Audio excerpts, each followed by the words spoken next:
Hi viewers, welcome to our channel. Present మనతో పాటు దాము బాలాజీ గారు సీనియర్ జర్నలిస్ట్ వారితో ఒకసారి మాట్లాడదాం.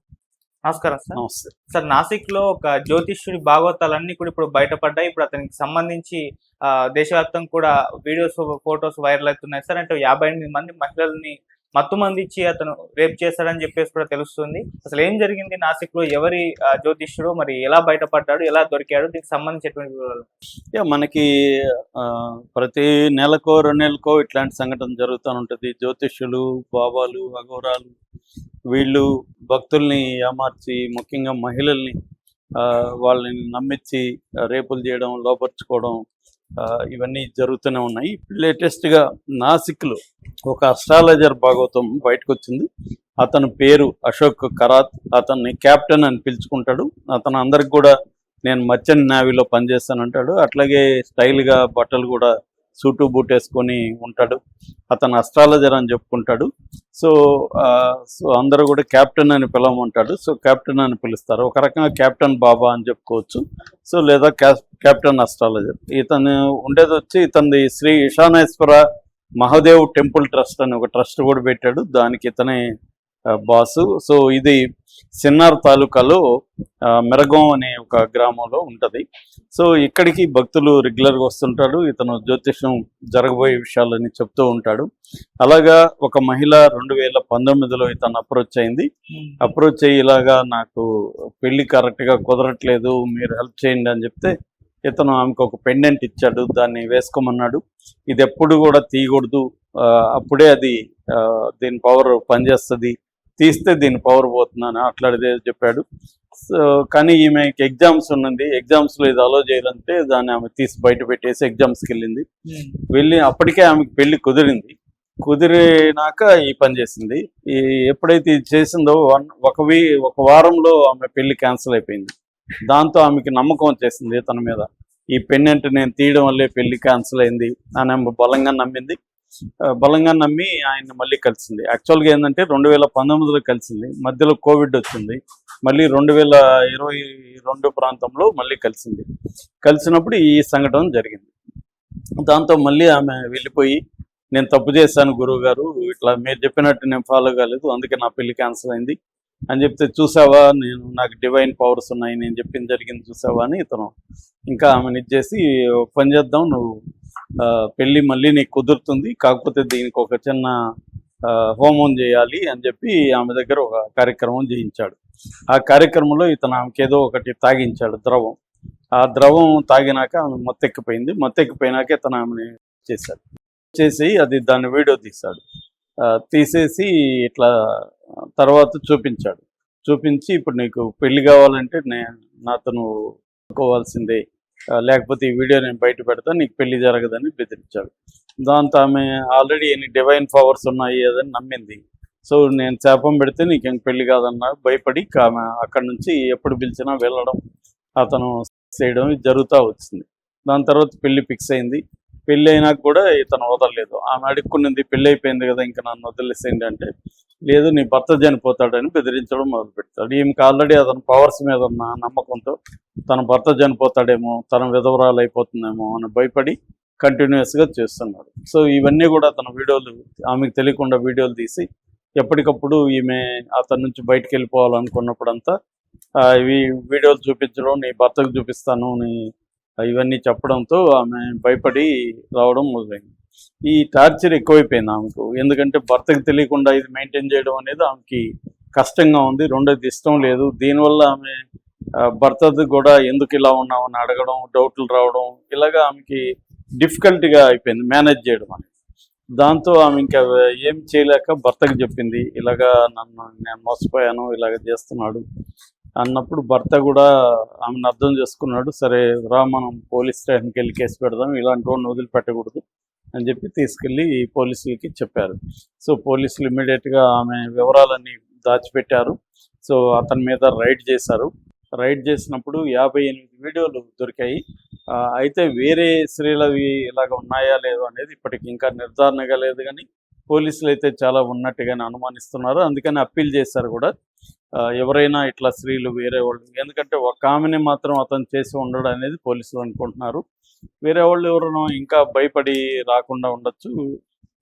కాబట్టి వాళ్ళు కూడా రండి, మీ మీ వివరాలన్నీ మేము గుప్తంగా ఉంచుతాము, ఎవరికి చెప్పము, ప్రకటించము అని చెప్పారు. సరే మరి ఇంకా ఎవరైనా వెళ్ళారా లేదో తెలియదు. దీని మీద ఇప్పుడు గవర్నమెంట్ సిట్ కూడా వేసింది.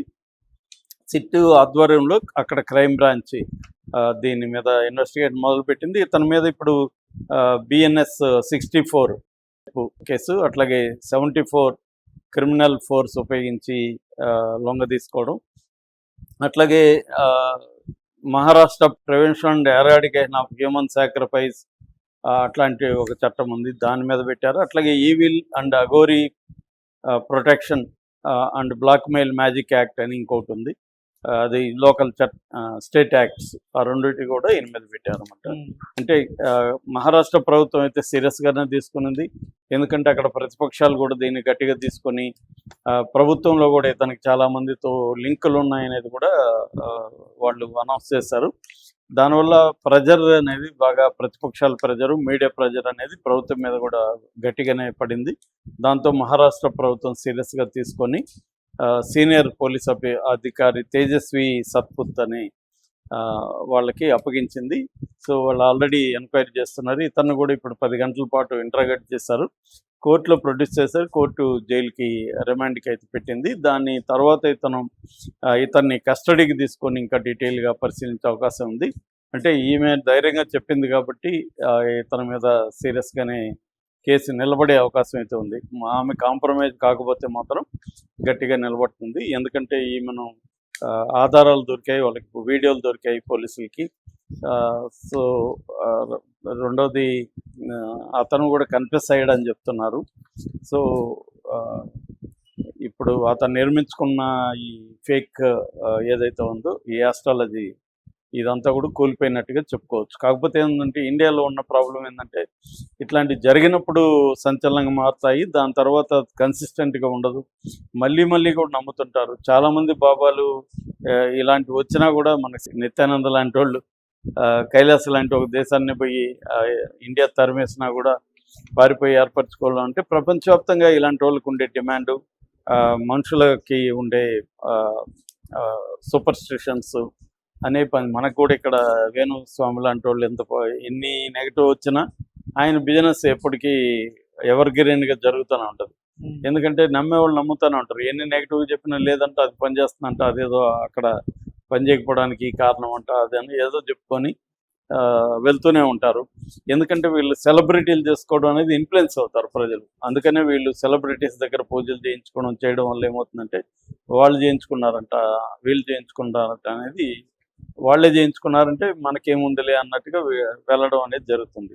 అంటే ఇక్కడ పొలిటీషియన్స్, సెలబ్రిటీలు వీళ్ళే ఈ మూఢనమ్మకాలని ప్రమోట్ చేయడం అనేది మనకి ఉన్న ప్రధానమైన సమస్య. దాని తర్వాత గవర్నమెంట్ కూడా వీళ్ళని లీనియన్స్ ఇవ్వడం. రెండోది బీజేపీ ప్రభుత్వం వచ్చినాక కూడా ఇలాంటి ఫేక్ బాబాల సంఖ్య పెరిగింది. ఎందుకంటే వాళ్ళు హిందుత్వాన్ని ప్రమోట్ చేస్తూ పైకి సనాతన ధర్మాన్ని, హిందుత్వాన్ని ప్రమోట్ చేస్తూ ఉంటారు, లోపలేమో ఇలాంటి పనులు చేస్తారు. కాబట్టి వాళ్ళ పట్ల కొంత సాఫ్ట్ కార్నర్ అనేది బీజేపీ ప్రభుత్వం చేస్తుంది. సో స్ట్రిక్ట్గా చేయడం, చర్యలు తీసుకోవడం ఒకటి, రెండవది ప్రజల్లో అవేర్నెస్ క్రియేట్ చేయడం ఒకటి. కానీ ఇక్కడ ఏమవుతుంది, ప్రభుత్వమే మూఢనమ్మకాలను ప్రోత్సహించడం, ప్రభుత్వమే యూనివర్సిటీలో ఆస్ట్రాలజీని ఇవన్నీ ప్రవేశపెట్టడం, భూత వైద్యాన్ని ప్రవేశపెట్టడం ప్రభుత్వమే చేస్తున్నప్పుడు, లౌకిక రాజ్యం అనే కాన్సెప్ట్ని ఎగతాళి చేసే పరిస్థితి వచ్చేసినప్పుడు ఇవి ఖచ్చితంగా జనంలో కూడా మూఢనమ్మకాలు పెరుగుతాయి. రెండోది సోషల్ మీడియా వచ్చినాక భక్తి అనేది ఒక పెద్ద వ్యాపారంగా మారిపోయింది. ఈ వ్యాపారం కోసం మూఢనమ్మకాలని అది పనిగట్టుకొని సోషల్ మీడియా ద్వారా జనాలకి పంపింగ్ చేయడం అనేది కనపడుతుంది. అట్లాగే మనకేంటంటే ఇన్స్టాంట్గా అన్నీ కావాలి, ఇవాళ ఓపిక లేదు, వెయిట్ చేసే ఓపిక లేదు. ఇన్స్టాంట్గా కావాలంటే షార్ట్ కట్లు కావాలి, ప్రతిదానికి షార్ట్ కట్లు కావాలంటే వీళ్ళు షార్ట్ కట్ టిప్స్ ఇస్తూ ఉంటారు. అంటే నువ్వు ఇప్పుడు అప్పులు అయిపోయింది, అప్పులు పోవడానికి సరైన మార్గం ఏంటి, డబ్బులు సంపాదించి అప్పులు తీర్చాలి. అది వదిలేసి వీళ్ళు బిర్యానీ ఆకు మీద ఏదో రాసి పలాని ఫ్రిడ్జ్ మీద పెట్టు, లేకపోతే ఈ నెంబర్ రాసి నువ్వు అక్కడ పెట్టు, ఇవి అప్పులు పోతాయి. ఇది ఈజీ మెథడ్స్గా కనబడుతుంది. కాబట్టి డిఫికల్ట్స్ ప్రాబ్లమ్స్కి ఈజీ సొల్యూషన్స్ వీళ్ళు ఇస్తుంటారు. అవి జరిగినా జరగకపోయినా జరుగుతుందేమో అన్న ఒక ఫాల్స్ హోప్ క్రియేట్ అవుతుంది. కాబట్టి ఇవి జరుగుతూనే ఉంటాయి. దీన్ని ఉపయోగించుకొని ముఖ్యంగా స్త్రీలు దీనికి ఎక్కువ బలవుతారు.